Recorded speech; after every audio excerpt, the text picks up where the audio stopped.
Makaigsunan, doon na to'y das palingking nga nagwali-wali ba? Pati kusog speaker. Niya, kusog kayo siya nagwali nga, walay relihiyon makaluwas. Matod pa niya. Kung dili relasyon, dili religion, but relation ang atong makaluwas. So, unsa man day meaning og religion makaigsunan? Atong kuhaon og unsa may etymology aning word religion. Ang religion is gikan sa Latin word nga religare.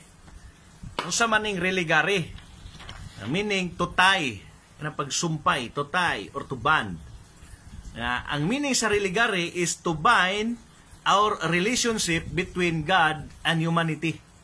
So it is about relationship. So ang religion di ay is relasyon.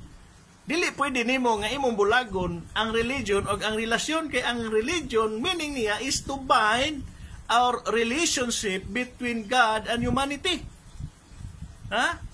Muna makaigsunan nga wa gid siguro ni kabalo ko sa meaning og religion, kay nganong gilahi man niya ang relasyon.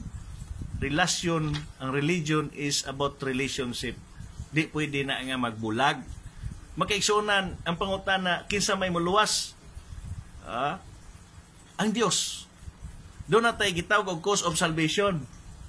Ang muluwas sa tao, ang Dios walay question ana. Pero doon na tayo gitawag cause of salvation. Una, kanang gitawag og principal cause of salvation, ang Dios mo'y muluwas kanato. Apan aduna usab kita gitawag og instrumental cause of salvation. Unsa man ning instrumental cause of salvation? Nga may magtudlo kanato alang sa kaluwasan sa tao, alang sa kaluwasan sa kalag. Mao ni ang simbahan, ang matuod nga simbahan nga gitukod ni Kristo diri sa kalibutan. Naa mabasa makaigsuonan nga si Kristo nagtukod og simbahan diha sa Mateo 16:18. Matod pa diri sa balaang kasulatan, ningon dinhi ang atong Ginoo, "Busa sultihan ko ikaw. Ikaw si Pedro og ibabaw niining bato. Tukuron ko ang akong simbahan og bisan gani ang kamatayon dili gayud makabuntog niini."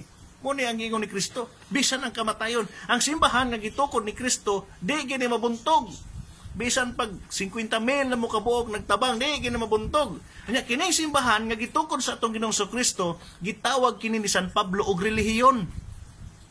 Asa mabasa? Naa sa 1 Timoteo 3:16, matod pa ni San Pablo, walay makalimod unsa kadako ang tinago sa atong relihiyon.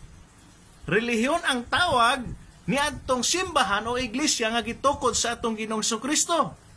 O kining relihiyon na matod pa sa buhat sa mga apostoles makaigsunan diha sa Acts chapter 2 verse 47 nga matod pa dinhi, og matag adlaw gidungagan sa Ginoo ang ilang pundok og mga tao nga nangaluwas. So kini ding relihiyon makaigsunan nagtudlo og kaluwasan. Mao ni ang instrumental cause of salvation. Makaigsuonan, ayaw ingna nga walay relihiyon makaluwas. Tinuod na. Ang pangutana, wala ba'y relihiyon makaluwas, Brad? Yes, tinuod na. Kung ang relihiyon gitukod lamang og tao. Pero kung ang relihiyon gani gitukod og Dios, ama og yun ni siya nga nung gitukod ni Kristo ang relihiyon o simbahan para magtudlog kaluwasan. Makaigsunan, dili pwede na to nga atong ipadaplin kanang mao relihiyon. Kay kanang relihiyon nga gitukod ni Kristo bisang kamatayon matod pa niya dili makabuntog. Diha sa balang kasulatan, diha sa Sirak, Sirak 49:3. Ingon diha, hingpit siya nga miunong sa Ginoo. O gilig-on niya ang matuod nga relihiyon ni atong dautan ng mga panahon. Naa di relihiyon, gilig-on niya. Wala makaigsunan, kung ang imong simbahan nagtudlo nga way relihiyon makaluwas, kana imong simbahan dili makaluwas, mag-isip-isip ka, balhin og relihiyon nga makaluwas. Ngano magagwanta man kadi man din na makaluwas nimo. Makaigsunan, mao na nga importante kayo ang simbahan. Matod pa ni San Pablo diya sa 1 Timoteo kapitulo 4 bersikulo 8, may kapuslanan ang paggamit o pagpaugnat sa lawas. Apan ang espirituhanong pagpaugnat na religious act, mapuslanon alang sa tanang butang kay makahatag man kini kanatog kinabuhi karon og sa umaabot.